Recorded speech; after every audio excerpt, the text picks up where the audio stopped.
अस्सलाम वालेकुम। आज जो है हम जो टॉपिक हम देखेंगे वो है अरिथमेटिक प्रोग्रेशन। और अरिथमेटिक प्रोग्रेशन जो है उसमें हम तीन चीज़ें देखेंगे। पहले हम देखेंगे कि अरिथमेटिक प्रोग्रेशन जो है वो होती क्या है, और फिर हम जो है वो अरिथमेटिक प्रोग्रेशन जो है उसकी टर्म्स का सम कैसे फाइंड करते हैं वो देखेंगे, और उसके बाद जो है हम अरिथमेटिक मीन को देखेंगे। तो स्टार्ट करते हैं। पहले हम जो है वो इस चीज़ पे बात कर लेते हैं कि अरिथमेटिक प्रोग्रेशन जो है वो क्या होती है। और अरिथमेटिक प्रोग्रेशन को मैंने यहाँ पर जो है वो डिफ़ाइन किया है। तो an arithmetic progression is a sequence in which the consecutive terms have same difference. मतलब ये एक इस तरह का सीक्वेंस होता है जिसमें जो कंसेक्यूटिव टर्म्स होती हैं, मतलब आगे पीछे आने वाली टर्म्स, उनका जो डिफरेंस होता है वो सेम होता है। यहाँ पर मैंने एग्जांपल दी है 2, 5, 8, 11। ये एक सीक्वेंस मैंने लिखा है नंबर्स का। और अगर हम नोटिस करें तो इसकी कोई भी दो टर्म्स उठा लें जो कंसेक्यूटिव हैं, जैसे 2 और 5 को हम ले लेते हैं, तो उसका डिफरेंस क्या है, 3। इसी तरह अगर 5 और 8 जो है उनको हम ले लें तो उनका डिफरेंस भी 3 है। इसी तरह 8 और 11 का डिफरेंस जो है वो भी 3 है। तो क्योंकि डिफरेंस जो है वो कंसेक्यूटिव टर्म्स में सेम है, तो हम इसको कहते हैं कॉमन डिफरेंस, और इसको हम रिप्रेजेंट करते हैं डी से। और जो फर्स्ट टर्म होती है अरिथमेटिक प्रोग्रेशन की, उसको हम जो है वो A1 से रिप्रेजेंट करते हैं। और यहाँ पर हमारे पास जो अरिथमेटिक प्रोग्रेशन लिखी हुई है 2, 5, 8 और 11, इसमें जो पहली टर्म है वो हमारे पास क्या है, 2 है, तो यही हमारे पास A1 होगी। तो मेन जो कंपोनेंट्स हैं जो कि अरिथमेटिक प्रोग्रेशन के हम जो है देख रहे होते हैं, वो हमारे पास जो है वो A1 और D ही हैं।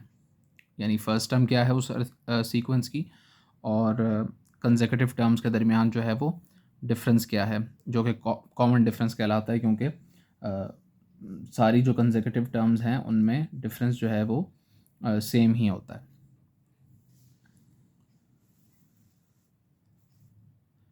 अच्छा, पहली टर्म तो हमारे पास A1 हो गई, जो कि यहाँ पर क्या है, 2 है। इसी तरह अगर हम सेकंड टर्म, जैसे यहाँ पर क्या है 5 है, तो वो हम देख रहे हैं कि वो पहली टर्म में जो हमारा कॉमन डिफरेंस है वो ऐड करने से बन रही है। कॉमन डिफरेंस हमने देखा वो क्या था, 3 था। तो पहली टर्म जो कि 2 है, उसमें जब हमने डी ऐड किया यानी 3 ऐड किया तो सेकंड टर्म आ गई। मतलब अरिथमेटिक प्रोग्रेशन जो होती है उसकी सेकंड टर्म जो है वो हमारे पास फर्स्ट टर्म में एक कॉमन डिफरेंस ऐड करने से बनती है, यानी A1 प्लस डी होती है। इसी तरह जो इसकी थर्ड टर्म होगी वो हमारे पास जो है वो फर्स्ट टर्म में मतलब सेकंड टर्म में हम एक और डिफरेंस ऐड करेंगे तो हमारे पास क्या होगी, थर्ड टर्म बनेगी। तो सेकंड टर्म हमने भी फाइंड की, वो क्या है, A1 प्लस डी। और इसमें जब हम एक और डिफरेंस ऐड करते हैं तो वो बनता है A1 प्लस डी और डी प्लस डी यानी 2D।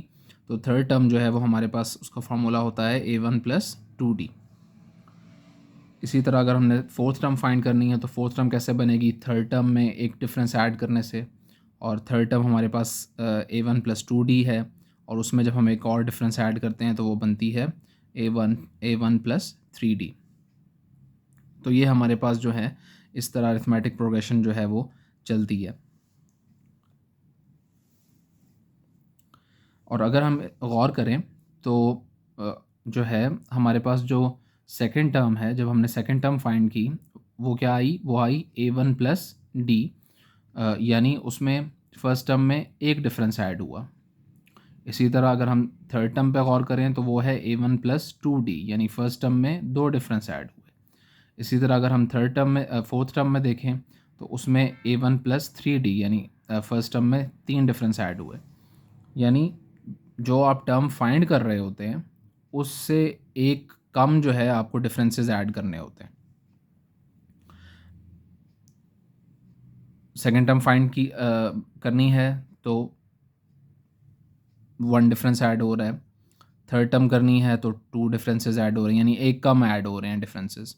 और फोर्थ टर्म फाइंड करनी है तो 3 डिफरेंसेस ऐड हो रहे हैं।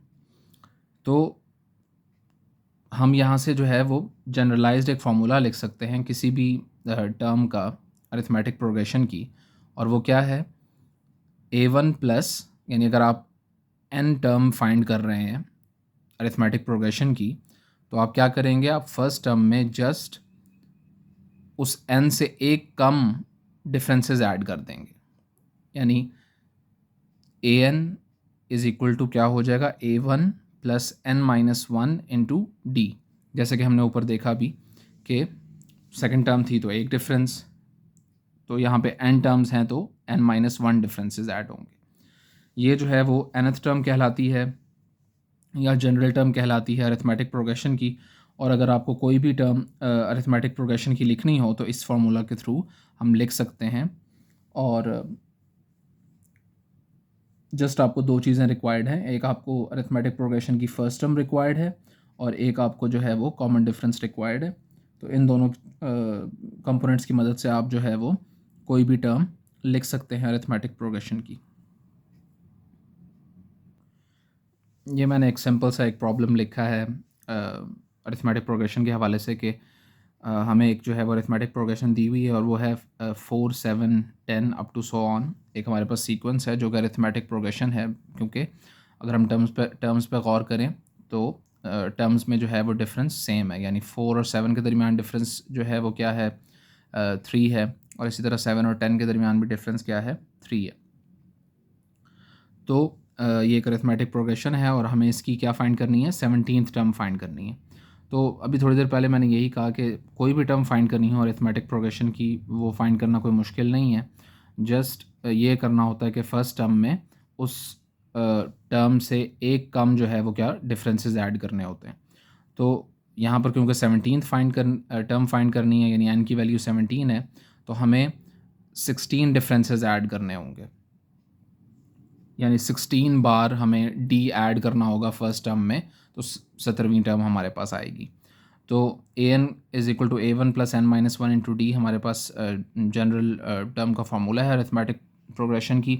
और यहाँ पे n जो है वो क्योंकि 17 है तो जस्ट हम n की जगह 17 पुट कर देंगे, तो a17 is equal to a1 plus n की जगह 17 माइनस वन इंटू डी, और 17 माइनस वन हमारे पास 16 होता है, और a17 इज़ इक्वल टू हमारे पास हो जाएगा, a1 की वैल्यू पुट कर देंगे वो हमारे पास क्या है 4 है यहाँ पे, और d की वैल्यू पुट कर देंगे वो हमारे पास क्या है 3। सो a17 हमारे पास आ जाएगा 4 प्लस 48, और a17 की वैल्यू हमारे पास यहाँ से आ जाएगी 52। तो ये हमने 17th टर्म फाइंड कर ली।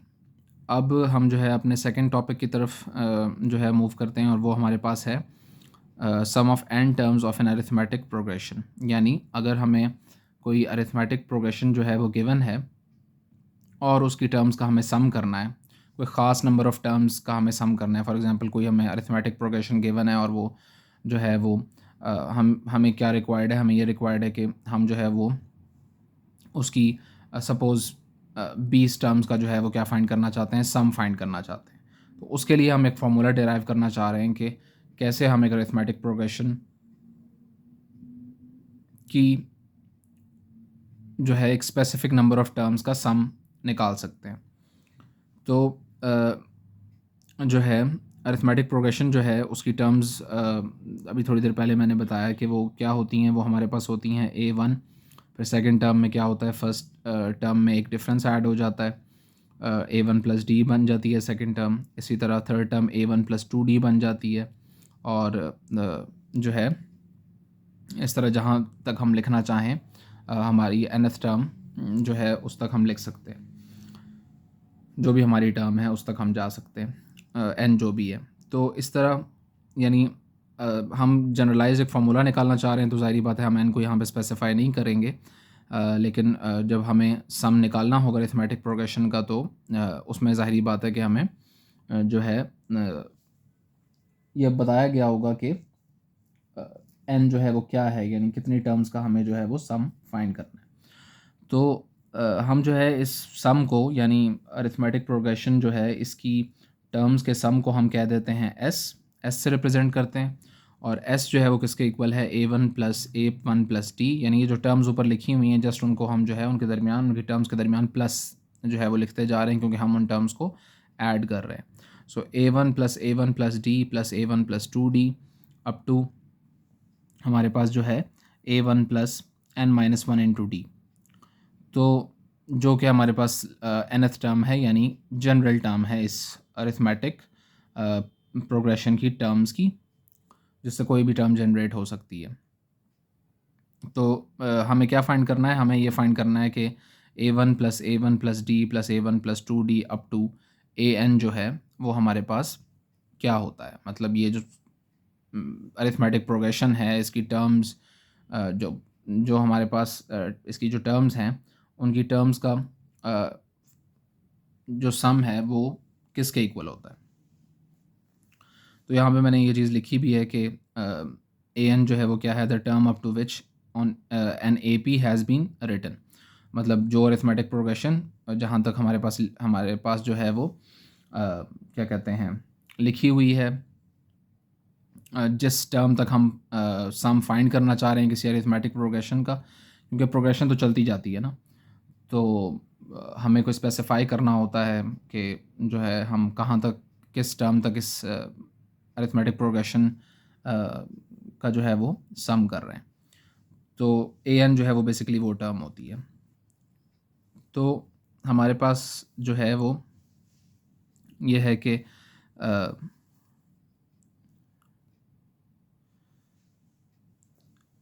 S जो है वो इक्वल है A1 plus D plus A1 plus 2D up to last term, क्योंकि AN है तो उससे पिछली टर्म्स जो होंगी वो डिफरेंसेस सब्ट्रैक्ट करने से बनेंगी AN से। सो थर्ड लास्ट टर्म होगी AN माइनस 2D, और फिर उससे अगली टर्म सेकंड लास्ट टर्म होगी AN माइनस D, और फाइनली जब एक डिफरेंस ऐड होगा तो वो फिर AN बन जाएगा। इसी तरह हम इसको रिवर्स करके लिख सकते हैं, इसका ऑर्डर जस्ट रिवर्स कर रहे हैं तो वो भी ऐसी ही है। ज़ाहिर बात है, आप शुरू से एंड तक लिखें या एंड से शुरू तक लिखें, बात तो एक ही है, टर्म्स ऐड ही हो रही हैं।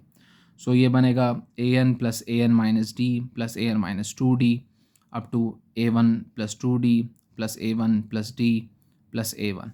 जस्ट क्या किया है, टर्म्स वही हैं, जस्ट उनका ऑर्डर चेंज किया, ऑर्डर रिवर्स किया। तो यहाँ पर हम जो है वो देख सकते हैं कि कुछ टर्म्स जो है वो कैंसिल हो रही हैं, यानी प्लस D और माइनस D कैंसिल हो रहा है। हम जो है बेसिकली इन दोनों इक्वेशंस को ऐड कर रहे हैं। यहाँ पे मैंने राइट साइड पे जो है वो लिखा है कि एडिंग बोथ इक्वेशंस। तो जब हम ऐड करते हैं तो कुछ टर्म्स कैंसिल हो रही हैं, यानी प्लस D और माइनस D कैंसिल हो रहा है, plus 2D minus 2D cancel हो रहा है, इसी तरह minus 2D plus 2D cancel हो रहा है, minus D plus D cancel हो रहा है। तो ये कुछ हमारे पास जो हैं वो टर्म्स कैंसिल हो रही हैं। मतलब कहने का मतलब जो है वो ये है कि जितने भी डिफरेंसेस वाली टर्म्स हैं वो सारी क्या कर देंगी, एक दूसरे को कैंसिल कर देंगी जब हम इन दोनों इक्वेशंस को क्या करेंगे, ऐड करेंगे। तो हमारे पास जो टर्म्स बच जाएंगी वो क्या हैं, वो हमारे पास हैं A1 plus AN plus A1 plus AN। मतलब अगर हम दोनों इक्वेशंस को देखें तो पहली टर्म जो दोनों में हमारे पास बची है वो क्या है, A1 और AN ऐड हो जाएंगे। इस तरह अगली टर्म्स में हमारे पास A1 और AN फिर से ऐड हो रहे हैं, फिर हमारे पास A1 प्लस AN ऐड हो रहे हैं। इसी तरह जो है AN और A1 जो है वो 3 दफ़ा फर्दर ऐड हो रहे हैं। बेसिकली कहने का मकसद ये है कि जितनी टर्म्स हैं, जितनी आपकी नंबर ऑफ़ टर्म्स हैं, यानी n जो आपका है, उतनी दफ़ा A1 और AN जो है वो आपस में क्या हो जाएंगे, ऐड हो जाएंगे। तो लेफ़्ट साइड पे हमारे पास S और S ऐड होंगे, क्योंकि इक्वेशंस हमने ऐड की हैं तो लेफ़्ट हैंड साइड्स ऐड होंगी और राइट हैंड साइड्स ऐड होंगी। तो लेफ़्ट हैंड साइड्स पे तो ऐड होके S प्लस S यानी 2S बन जाएगा, और राइट हैंड साइड्स पे हमारे पास ये सारे A1 और ANs ऐड हो जाएंगे। और ये कितनी दफ़ा ऐड हो रहे हैं, जितनी हमारे पास टर्म्स थी इस अरिथमेटिक प्रोग्रेशन में। तो हमारे पास ये n टाइम्स ऐड हो रहे हैं, A1 प्लस AN। तो यहाँ से जो है हम सम अपना निकाल सकते हैं। सम को हमने S से रिप्रेजेंट किया हुआ था, और अगर हम S जो है उसकी वैल्यू निकालना चाहते हैं तो 2 जो है वो क्या हो रहा है, यहाँ पे मल्टीप्लाई हो रहा है, तो राइट साइड पे हो जाएगा n times A1 plus AN divided by 2। तो ये हमारा जो है वो फार्मूला है n terms of arithmetic progression का जो है सम फाइंड करने का। तो ये फार्मूला लिखा था s is equal to n times a1 plus A N divide by two. a1 क्या है, ये फर्स्ट टर्म है अरिथमेटिक प्रोग्रेशन की। an क्या है, ये nth टर्म है, यानी जो है वो टर्म है जिस तक हमने जो है वो फाइंड करना होता है सम। तो an जो है वो हमें पता है वो किसके इक्वल है, a1 plus N minus one into D के इक्वल है। तो an की जगह हम a1 plus N minus one into D put कर देंगे। सिंप्लीफाई करेंगे तो हमारे पास आ जाएगा n times 2a1 plus N minus one into D divided by 2। ये हमारे पास जो है वो फार्मूला आ गया है n terms of arithmetic progression के सम फाइंड करने का। इसमें जो है वो n किस चीज़ को रिप्रेजेंट करता है, n हमारे पास जितनी टर्म्स ऐड हो रही हैं उसको रिप्रेजेंट करता है। a1 हमारे पास फर्स्ट टर्म है, और जो है d हमारे पास जो है वो क्या है, कॉमन डिफरेंस है अरिथमेटिक प्रोग्रेशन का।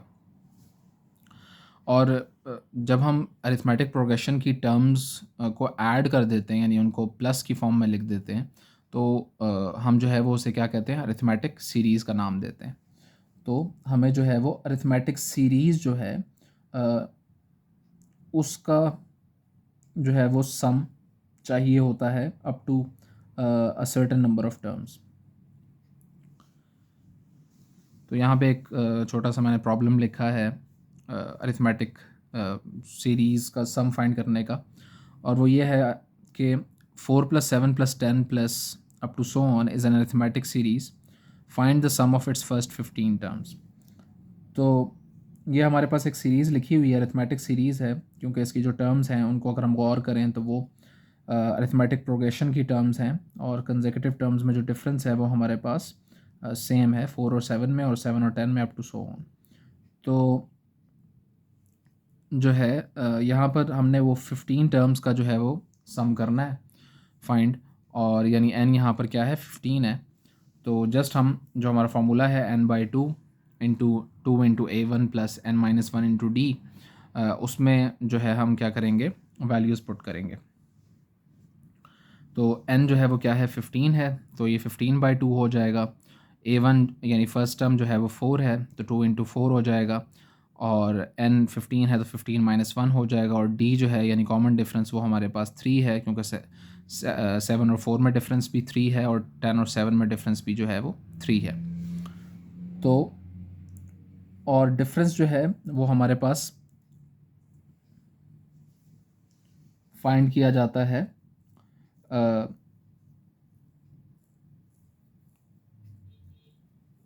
कोई भी टर्म जो है हम लेते हैं और उसमें से माइनस करते हैं प्रीवियस टर्म को, यानी 7 में से 4 को या 10 में से 7 को, इस तरह।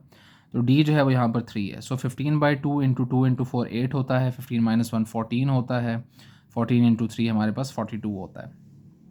तो 15/2 जो है मल्टीप्लाई हो जाएगा 8 प्लस 42 से, और 8 प्लस 42 जो है वो 50 होता है। सो 15/2 इंटू 50, तो 225 ज़र क्या होता है 50 होता है। तो हमारे पास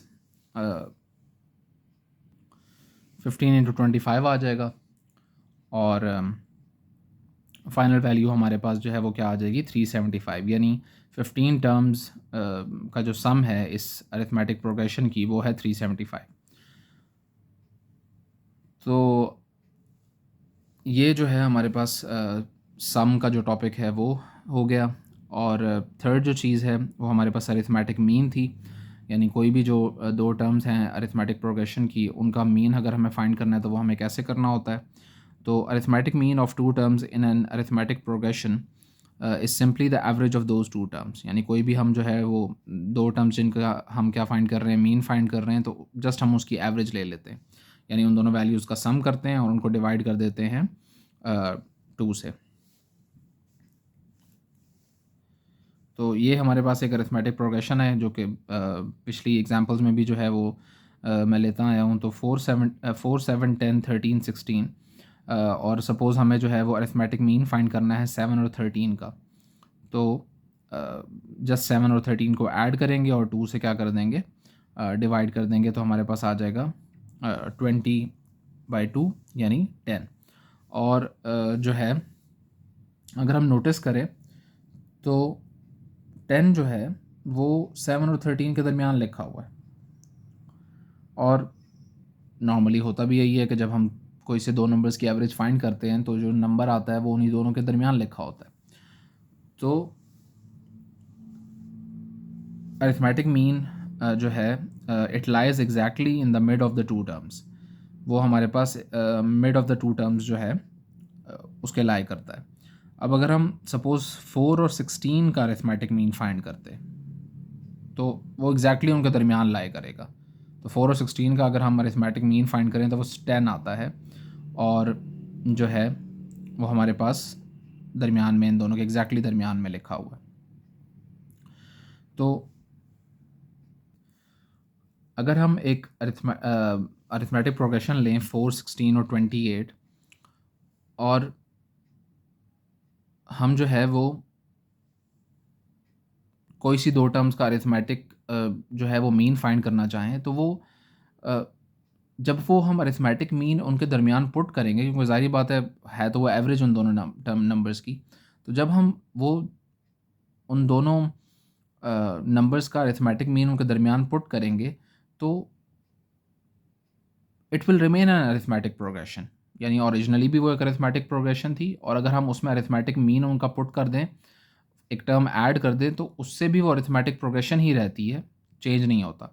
जैसे यहाँ पे 4, 16 और 28 है, और सपोज़ हम जो है वो 4 और 16 का अरिथमेटिक मीन फाइंड करते हैं, तो 4 + 16 20 और 20 डिवाइडेड बाई 2 10 होता है। तो 4 10 16 हो जाएगा। और इसी तरह अगर हम 28 और 16 का फाइंड करते हैं तो वो हमारे पास 22 होता है। तो अब एक और हमारे पास सीक्वेंस जनरेट हुआ है, और अगर हम इस पे गौर करें 4 10 16 22 और 28, ये भी एक अरिथमेटिक प्रोग्रेशन है, क्योंकि इसमें डिफरेंस जो है वो 6 का चल रहा है, और ओरिजिनल जो डिफरेंस था वो हमारे पास 12 का चल रहा था। यानी अरिथमेटिक मीन्स पुट करने से दो टर्म्स के दरमियान वो अरिथमेटिक प्रोग्रेशन ही रहती है, अगर वो ओरिजिनली नंबर्स जो थे वो अरिथमेटिक प्रोग्रेशन में थे। तो बस ये जो है वो 3 हमारे पास जो है वो जो चीज़ें थी जो कि मैंने डिस्कस करनी थी।